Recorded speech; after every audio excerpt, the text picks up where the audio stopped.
Big Boss Malayalam season 6 live അപ്ഡേറ്റിലേക്കാണ് പോകുന്നത്. അങ്ങനെ പവർ ടീം അവരായിട്ട് ചലഞ്ചിൽ ഏർപ്പെടാൻ തിരഞ്ഞെടുത്തിരിക്കുന്നത് നെക്സ്റ്റ് ടീമിനെയാണ്.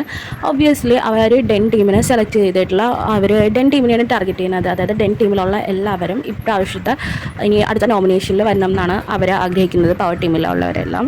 പിന്നെ ടണൽ ടീമിനെ ചൂസ് ചെയ്യാതിരുന്നത് ടണൽ ടീമിന് ജാസ്മിൻ ഒഴികെ ബാക്കി എല്ലാവരും ഇപ്രാവശ്യത്തെ നോമിനേഷനിലുള്ളതാണ്.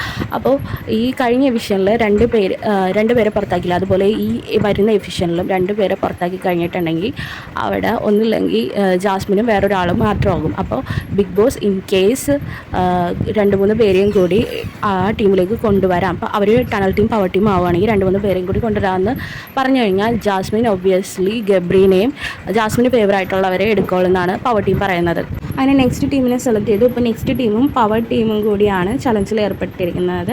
എന്നിട്ട് ആദ്യത്തെ ടാസ്കിൽ ഇങ്ങനെ ബ്രെഡ് ഇങ്ങനെ തൂക്കിയിട്ടിട്ട് അത് കാല് വെച്ചിട്ട് ബാലൻസ് ചെയ്തിട്ട് അത് കഴിക്കണം, അങ്ങനത്തെ ഒരു ടാസ്ക് ആയിരുന്നു. അതിൽ സായി നല്ല അടിപൊളിയായിട്ട് പെർഫോം ചെയ്തു. ആ ടാസ്ക് വിൻ ചെയ്തത്, ആദ്യത്തെ ആ ചലഞ്ച് ടാസ്ക് വിൻ ചെയ്തത് സായിയാണ്. സായി ഇന്നലെ ആ കരകാട്ടം ആ ടാസ്കും വളരെ നന്നായിട്ട് ചെയ്തായിരുന്നു. അത് ആദ്യത്തെ റൗണ്ട് ജയിച്ചത് സായിയാണ്. പക്ഷേ അത് ആദ്യത്തെ റൗണ്ട് ബിഗ് ബോസ് അത് റിജക്റ്റ് ചെയ്തായിരുന്നു. പക്ഷേ രണ്ടാമതും കളിക്കാൻ പറഞ്ഞായിരുന്നു. പക്ഷേ രണ്ടാമത്തെ റൗണ്ടിലും സായി തന്നെയാണ് ജയിച്ചത്. സോ വണ്ടർഫുൾ പെർഫോമൻസ് ആണ് സായി 2 ഗെയിമിലും കാഴ്ചവെച്ചത്.